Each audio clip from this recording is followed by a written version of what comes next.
Hi friends আমার একটা নতুন ভিডিওতে সবাইকে অনেক অনেক ওয়েলকাম। তো আজ আমি তোমাদেরকে একটা সাবেকি কলকার ডিজাইন শেখাবো। তো প্রথমেই দেখো টিপ নিয়ে নিয়েছি আর তুলি দিয়ে দুটো লাইন টেনে নিচ্ছে। আর সাবেকি কলকা মানে সবাই জানো যে একটু কপাল জুড়ে ডিজাইন হবে, আর আজকে আমি সেই একটু কপাল জুড়ে ডিজাইনই করব, একটু বড় আকার হবে। আর জানি না যতটা আমি কাগজে ইজিলি করি ততটা কিন্তু সত্যিকারই বাস্তবের ক্ষেত্রে একটা মডেলের বা ব্রাইডের ক্ষেত্রে করাটা সম্ভব হয় না।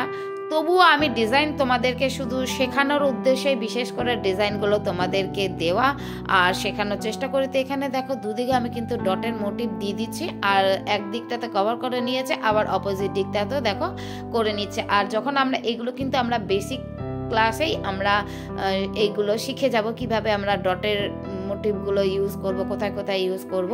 তো তারপরে দেখো দু সাইডে কপালে দু সাইডে করবার একটুখানি নিচের দিকে একটু রাউন্ড করে নেওয়ার পরে সেখানে কিছু পাতার মোটিভ, পাতার সাথে সাথে আমকলকাও দিয়ে দিয়েছি। আর যেমনই এই দিকটাতে করছি তো অপোজিট দিকটাতেও আমাদের ঠিক তেমনই করতে হবে।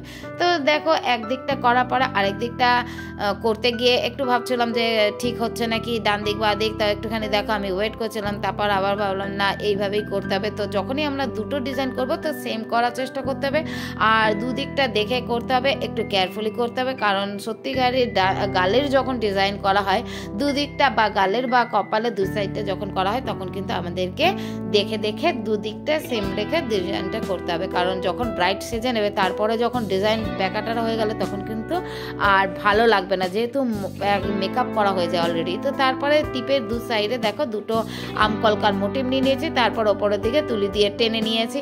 তারপরে ভাবছি যে এবার পুরো সাইডটা কি করব। তো তারপর আমরা আবারও একটা লতালোর মতন টেনে নিয়ে সেখানে একটা আমকলকার মোটিভ দিয়ে দিয়েছি। আর দেখো দেখতে পাচ্ছ একদিকটা যেমন করছে অপোজিট দিকটা ঠিক তেমনই করতে হবে।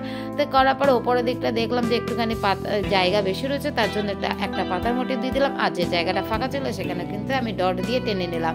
তো তারপরে আবারও একটুখানি আবারও একটা আমকলকার মোটিভ নিয়ে নিলাম, আবার ডট আর পাতা এইভাবে ইউজ করলাম। আর এইভাবে ইউজ করতে করতে পুরো কলকাটাতে এগিয়ে নিয়ে যাচ্ছে। আর কিভাবে করছি যারা শিখতে চাও তারা ভালো করে দেখো, আর তা দেখার সাথে সাথে নিজেরাও কাজটা যত প্র্যাকটিস করবে তত দেখবে তোমাদের শেখাটা আরও খুব সহজ হয়ে যাবে। তো এইভাবে দেখো পরপর আমি কলকার কাজটা এইভাবে এগিয়ে নিয়ে যাচ্ছি।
তো দেখো আমকলকার মোটিভ আর তার সাথে সাথে পাতা আর ডট এইগুলো ইউজ করার সাথে সাথে দেখতেই পাচ্ছ যে আমার একদিকের পুরোটা কভার হয়ে গেছে। তারপরে আমি সাইডটাও কভার করে নিচ্ছি, দু সাইডটাই সেম করে নিচ্ছি। তারপরে একটু যে ডটগুলো দিয়েছি ইউজ করেছি সেই ডটগুলোতে আরেকটুখানি হোয়াইট কালার দিয়ে আমি আবার একটুখানি হাইলাইট করে নিলাম। আর পুরো কলকাটা এইভাবে যখনই আমরা যে কোনো সময় যখনই আমরা কলকা করব তো ডটগুলোতে দেখবে পরে অনেক সময় হলুদ বা সাদা কালার দিয়ে যত হাইলাইট করবে তো দেখতে আরও সুন্দর লাগবে, আরও বেশি আকর্ষিত লাগবে। তো এইভাবে দেখো আমি পুরো সাবেকি কলকাটা পুরোটা কমপ্লিট করেছি। আর তোমরা কতটা শিখতে পেরেছো অবশ্যই কমেন্টে জানাবে। আর আজকের ডিজাইনটা তোমাদের কেমন হয়েছে তোমরা অবশ্যই জানাবে। টাটা সবাইকে।